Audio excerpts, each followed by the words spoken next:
Hello, I'm Threads contributing editor Kenneth D. King.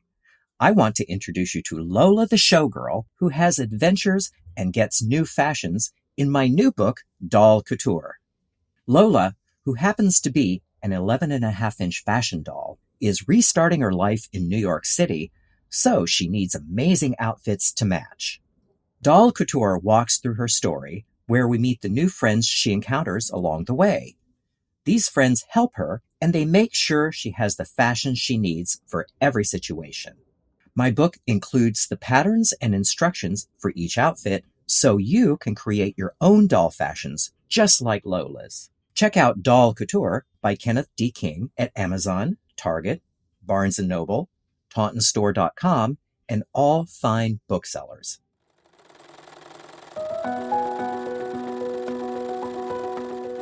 Welcome to Sewing with Threads, a monthly podcast from the staff of Threads magazine. I'm Janine Clegg. For this bonus episode, we have the Threads editors here discussing gifts for the sewers in your life and gifts to give yourself, especially if sewing is your passion. Welcome Sarah McFarland, our editorial director, and Carol Frazier, Threads editor. Hello. How are you guys? Very well. Thank you, Janine. Well, it's gift-giving season, and many of us are looking for ideas on what to give the favorite people in our life. So the three of us have a few suggestions. Many of these ideas have come across our desks in the last year, or they're items we've used in our own sewing, or they are things that we wish we had. So we each came up with a list independently and realized that the gifts fall into about three categories, from inexpensive to the more high-end. There are books and gadgets or notions, and there are experiences. So I thought maybe we should just start with the books. And they are great sources of inspiration, and there are so many out there. Here are two examples. The one that I love is the result of many years of research, and it's Anne Lowe, American Couturier, and it coincided with an exhibit at Winterthur Museum. It is an amazing book. I love it. In the preface of the book, it says, "This book is like an exhibition," which is true. It's a tribute and a memorial to Anne Lowe, who was an amazing American designer. And it goes through meticulous construction techniques that she used, and it has these beautiful photos of the custom gowns that she had made for debutantes and brides. And it talks about her life growing up in the Jim Crow South and then moving to New York City and becoming a success. But she did not receive the acclaim she should have while she was living. And this book is amazing. I love it.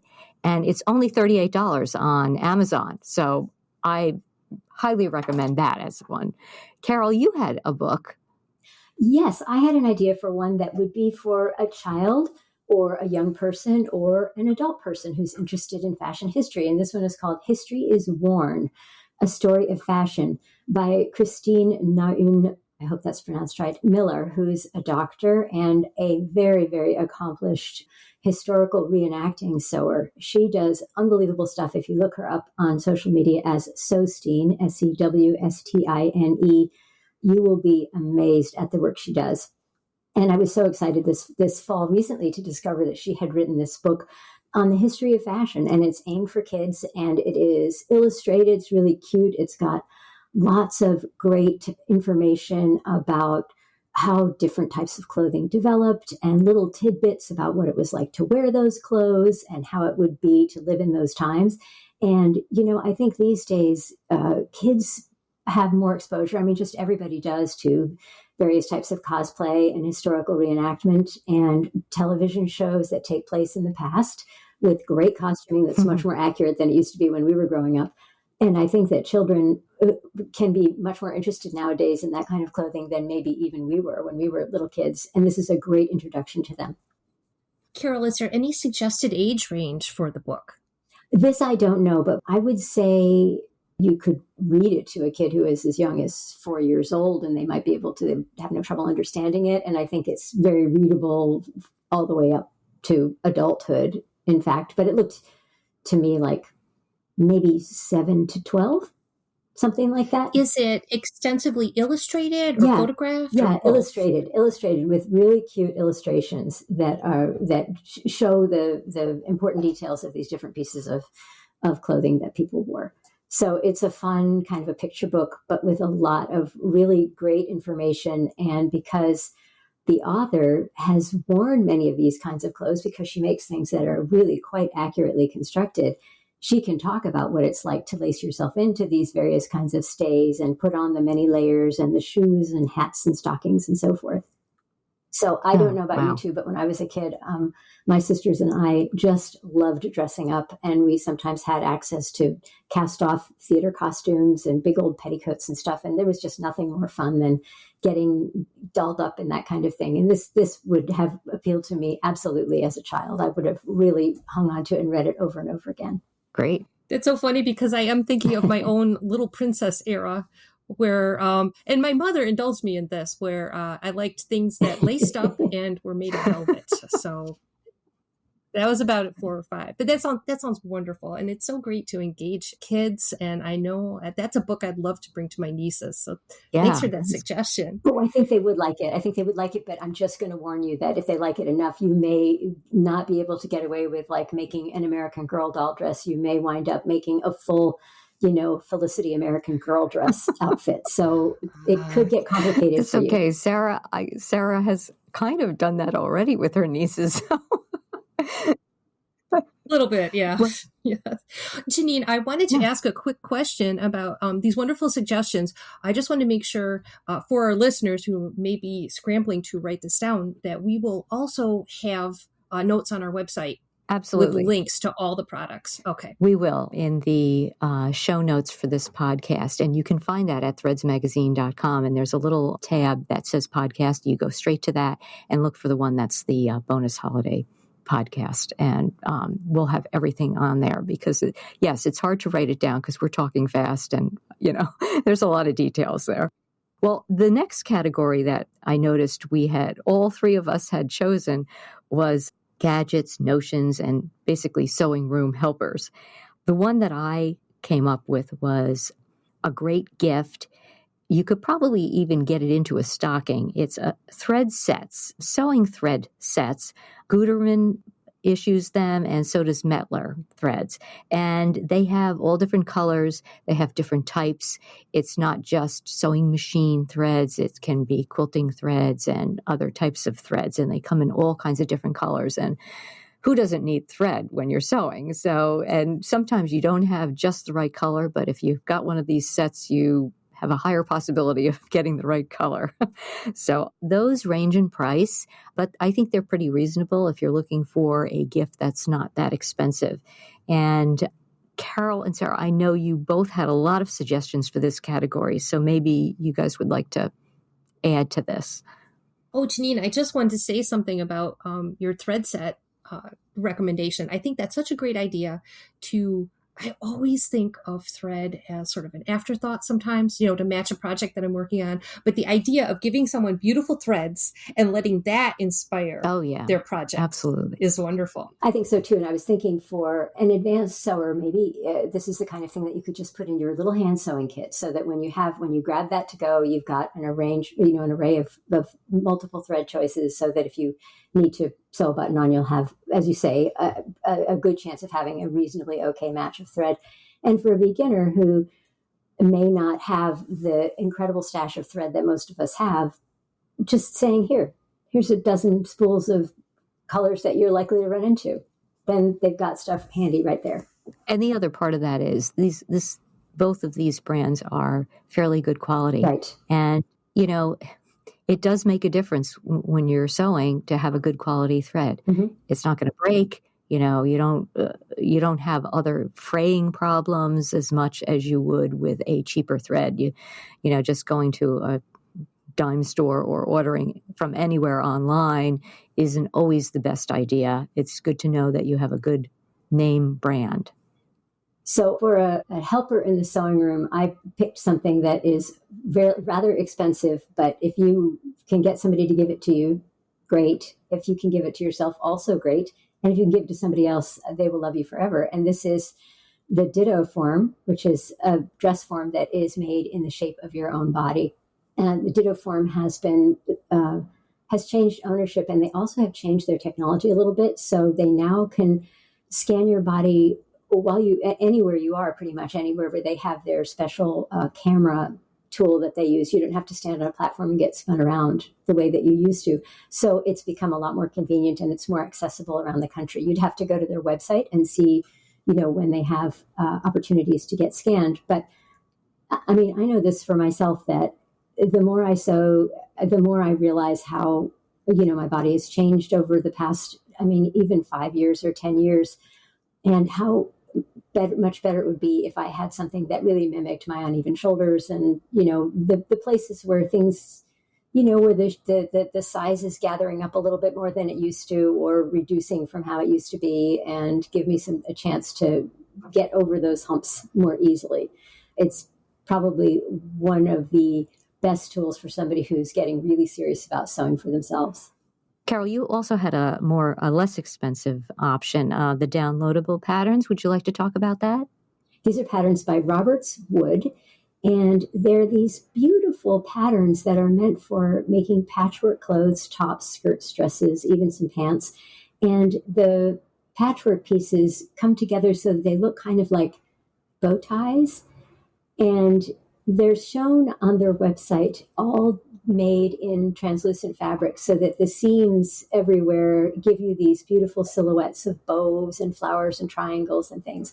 And the clothing is very romantic. It's really pretty, but it's also really interestingly modern. So it's not like, oh, I made a dress out of a quilt. In fact, they show them usually in sort of light colored solids or textures, but so they have this kind of dreamy look.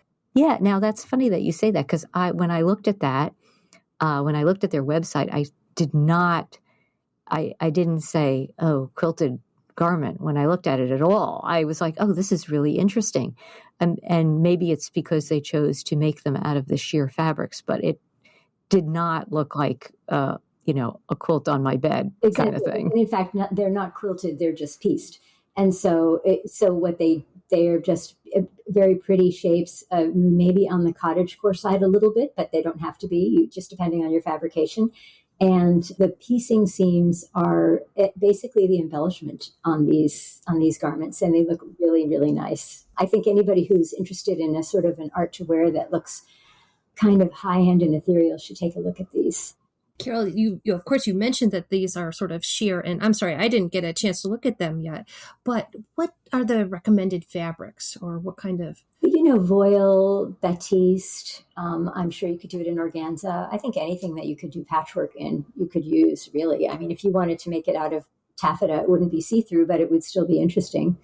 Whatever you think you can piece together nicely, because there are quite a few seams. I mean, they're not super tiny pieces, but there are enough seams that you want to make sure you can make seams that aren't going to be like obtrusively puckery or something like that. So I would think handkerchief linen would be beautiful. I mean, I could see this in a very lovely light neutral beige linen even, or something like that, and it would be a little bit less dressy looking. It might be more daytime but wear. The patchwork garments seem to be trending now, and I think it would be very interesting to do these.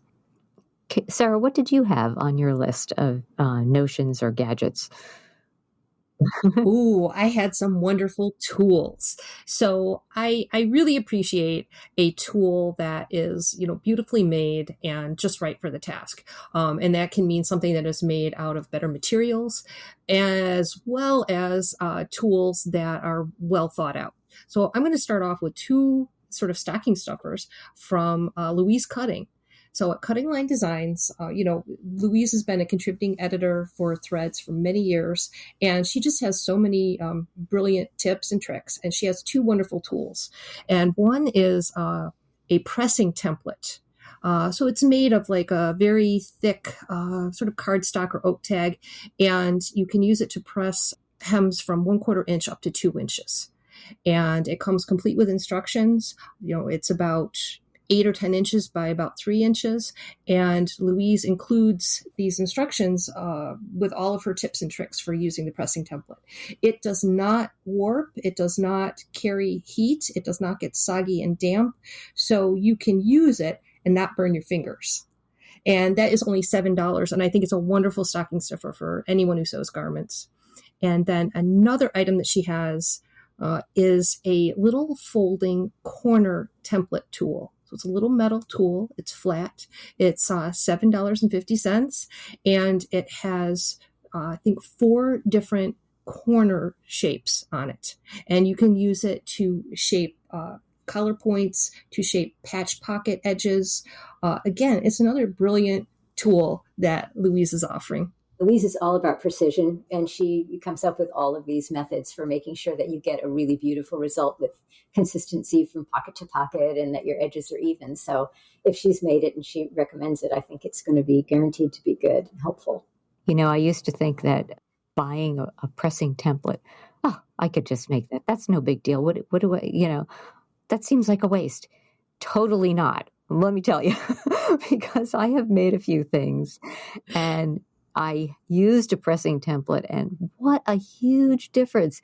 Besides, the fact that you are more precise with a pressing template, everything just goes a lot faster. It's just so much easier to use a pressing template. So I highly recommend those 2 things that you mentioned, Sarah. I just wanted to give an extra added detail about those 2 items is I do think about shipping costs, and they are both small and flat. So you could order a bunch and then, ship them out easily to your sewing friends who are far flung. Sarah, you also had a couple of other great little gadgets and cool notions. Tools. Yes. Okay. The Garrett Wade ones. Oh. Yes. So Garrett Wade, my late father was very interested in gadgets and tools, and he always bought the best. And I found out about Garrett Wade from my dad. And it's a Brooklyn, New York based company. I'm not sure if things are made in the US, but they offer a variety of beautiful tools. And in the sewing section, they have a variety of items right on up to like complete sewing baskets. But the 2 items I wanted to focus on that I thought were really nice and possible stocking stuffers is they have a beautiful brass pin cushion. It's about 3 inches in diameter. It's quite weighty, so it's not going to be flopping around when you pull your pins out.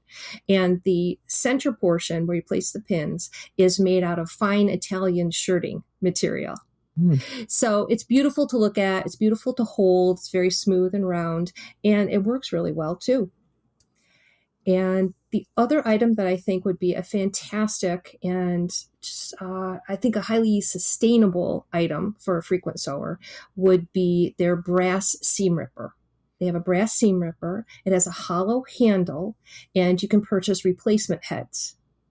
So you have this nice tool that has a nice weight in your hand, and when the head wears out, you can replace it. And a seam ripper is an essential in any sewing room, really. And I would argue next to scissors, a seam ripper is probably, the most important tool you can have, that you can carry with you. So. Oh, absolutely. And, I should mention the cost for these items. So the pin cushion, the brass pin cushion, is $23.20.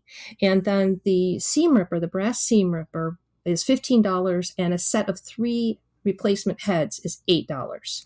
And I'll have the prices for all of these in the show notes for all of the things we're discussing today, just to give people an idea. Depending on what your price range is, you can take a look, because all that we're discussing today, it's a wide range of prices. So, and Sarah, there was one more tool that I found fascinating. I loved it. It was very cute. Can you tell us a little bit about that one from the Met, right? I think you must mean, the MoMA yes. store. Yeah. Okay. Actually, I'm so sorry. I have 2. Oh, you have 2. Okay. 2 Sorry. 2 more. I have 2 more. Yes. I do want to mention the Memory Keepers Big Bite setting tool. So this is a tool, you can find it at Joann's on Amazon, and it's usually about $40. I've had one for many years, and the initial purpose I bought it for was to set eyelets, but I have found that it does so many other things. It has 2 different punches, so if you ever are doing leather work and you need to punch belt holes or stitching holes, you can use the punching setting. And I just realized the other day that the punch also works beautifully to punch out openings for tailor's tacks in patterns. Oh, It will make a little tiny, 1/8 of an inch hole. So I love that. I never liked trying to snip out little holes, but now I can use my big bite. So I definitely suggest one. You may not use it every day in your sewing room, but there will be instances where nothing else will work like the big bite. Sarah, do you have to pinch, like squeeze it with your hands?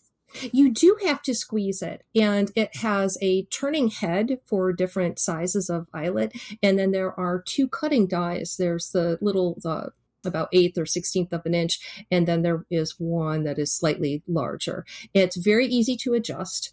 It has a 2 plastic feet, which are removable, so that you can set it on a surface and use your body weight to punch holes. Or if you were, I don't know, doing something vertical, you could remove the legs and use it. It's a little bit like a staple gun. And the interior depth is 6 inches. So you can reach most places on a garment or pattern with the big bite. And of course, there's enough room to fold or roll fabric too. oh, Okay, yeah, I wanted to ask about that because I mean, I'm not troubled by it at the moment, but a lot of times I have like a carpal tunnel syndrome issue, and I don't think I could squeeze something that would be hard. But if I can like lean on it, I could probably use it. So that's good to know. Yes, absolutely. The feet are quite wide. They're probably about 3 inches wide and 1 inch deep, and quite stable too. And there's 2 sets of feet. So I think this is just a great tool. And I'm so glad that I have one. I bought it years and years ago because an author we worked with, Alex Delnick, we worked together on an eyelet story. Oh, I remember that story. Yes. Okay. You might want to. It was a cover garment. Yes. It was unbelievable. I think Alex set more than 500 eyelets in this dress. And he said, like his hands would have fallen off if he hadn't bought this big bite tool. Now, I think that the fabric was a brocade. So do you think you could use this on coating wool? Coating. Oh, say like with wool felt? Right. Like a really heavy. Oh, yes, absolutely. And I think with the design of this tool, the stability with the feet, the depth that it has, the length of the handle, you're going to get quite a bit of torque when you depress the handle.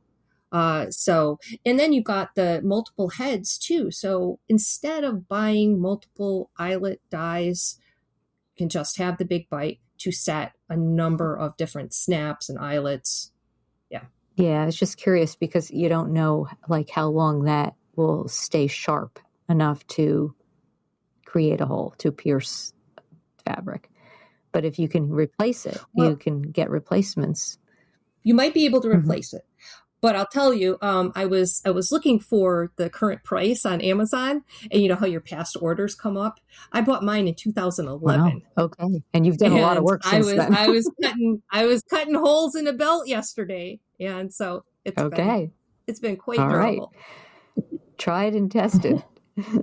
And the last item I will mention is the Toyo Japan Tool Steel Box. I've had many different sewing boxes over the years, and I think that I am hard on them. The plastic tray inserts, sometimes they become brittle, they crack.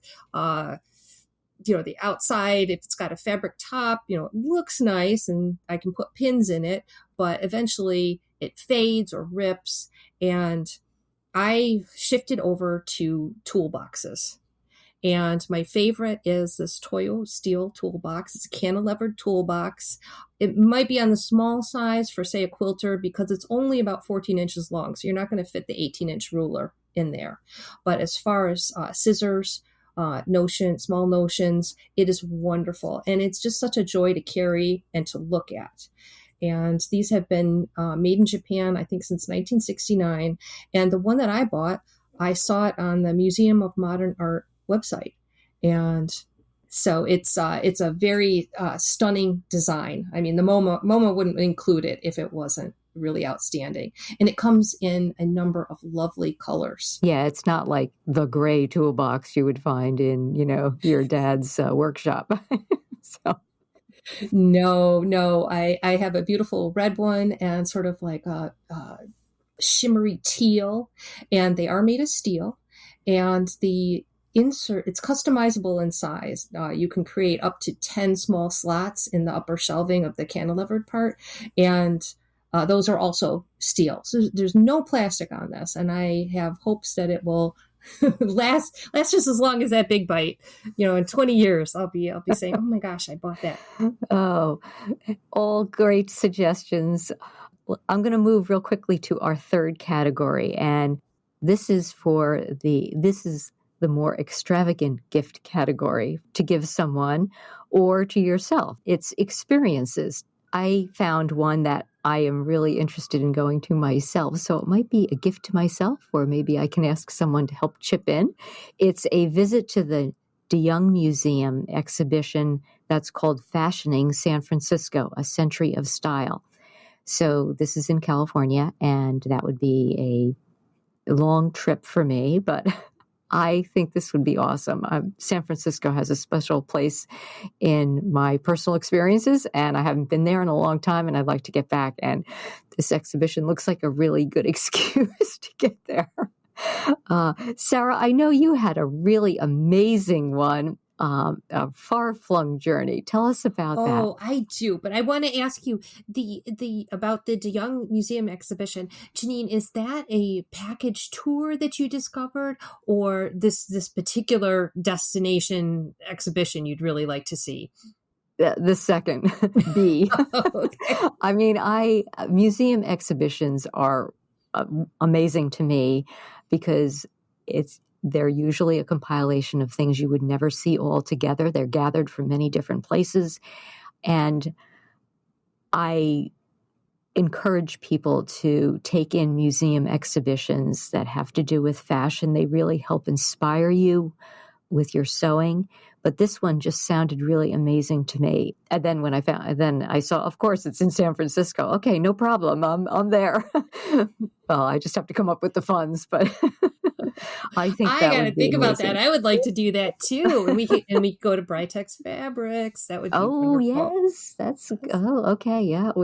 It could be a whole week of textile based experiences. Yes. So, Janine mentioned that I had a very, speaking of textile-based experiences, I do have sort of a dream trip on my list. And I've been looking more into sewing-related tourism and fiber arts-related tourism. And I have not started quilting yet, but I plan to. And there's this World of Quilts travel company. And they have a trip next year, which sounded so wonderful to me. And it was a all-inclusive handcraft and textile journey to Morocco in September 2024. So it's an in-depth 14-day textile and craft tour. And a nice thing about it, too, is that it benefits the International Quilt Museum in Lincoln, Nebraska. So I would feel good about that aspect as well. And just a little sort of cherry on the sundae that I like about this tour company is that they mention that all meals are included. If you've ever been on a tour, sometimes they get you with only a few meals, but no, World of Quilts Travel mentioned that all meals were included. And for a 14-day tour, it was about $5,200 double occupancy, which, my gosh, seems reasonable. Very reasonable to me. And that is by no means the only tour that they have. They're definitely international. So there's, places to go. They'll take you to discover the history of quilts all over the world. There are so many wonderful sewing workshops, retreats, and sewing journeys like you just mentioned. Carol found one that's closer to us. It's in the United States, and it's actually in the Northeast. Carol, do you want to tell us about that one? Sure. This is the Camp Workroom Social Retreat in Claryville, New York, in the Catskills, 2.5 hours from New York City. And this takes place in April 2024. This is a wardrobe-focused retreat that includes open sewing time, guidance on planning a wardrobe, choosing your fabric, developing a workflow that will get you efficiently sewing your clothes. You'll learn about project planning. You'll learn about garment care, record keeping, and photography, so that the entire process becomes a big project that benefits you with a closet full of clothing that you can really wear and that you'll love to wear and that you feel expresses your personality. I feel like most of us want that kind of thing, but we don't give ourselves the time to do it. You know, we sew one garment at a time and hope that it works with the rest of our clothing. And it's really great to have a time when you can sit down with like-minded people and just work your way through this. That also is another wonderful experience I would love to do. Well, you know, there are a lot of, these are lots of different ideas, and there are so many more out there. This is just kind of a little taste to give you all an idea of what you might consider giving or asking for on your wish list for the holidays. But if you would like to sew a gift, we have lots of suggestions for last-minute quick projects. Check out the show notes for this episode at threadsmagazine.com under the tab that says podcast, as I mentioned earlier, for links to the sewing projects. There's everything from creating a hat from recycled sweaters to sewing a pair of slippers. It's, you know, there's a lot of stuff in there, all from Threads Magazine, from previous issues and you know, newer stuff as well. So thank you all for listening. Thank you, Carol and Sarah, for all of your suggestions. We have so many more, but there's only so much time to share them. So we appreciate you all listening and hope you'll tune in to other Threads Magazine podcasts. Thank you. Thanks for setting this up and hosting, Janine. It was a lot of fun. Yeah, thank you, Janine, and happy holidays to everybody who's listening. Thank you to our guest for joining us, and thanks to all of you for listening. Please remember to send your comments, questions, and suggestions to th@taunton.com. And please like, comment, and subscribe wherever you're listening. It helps others find our podcast. Until next time, keep on sewing with threads.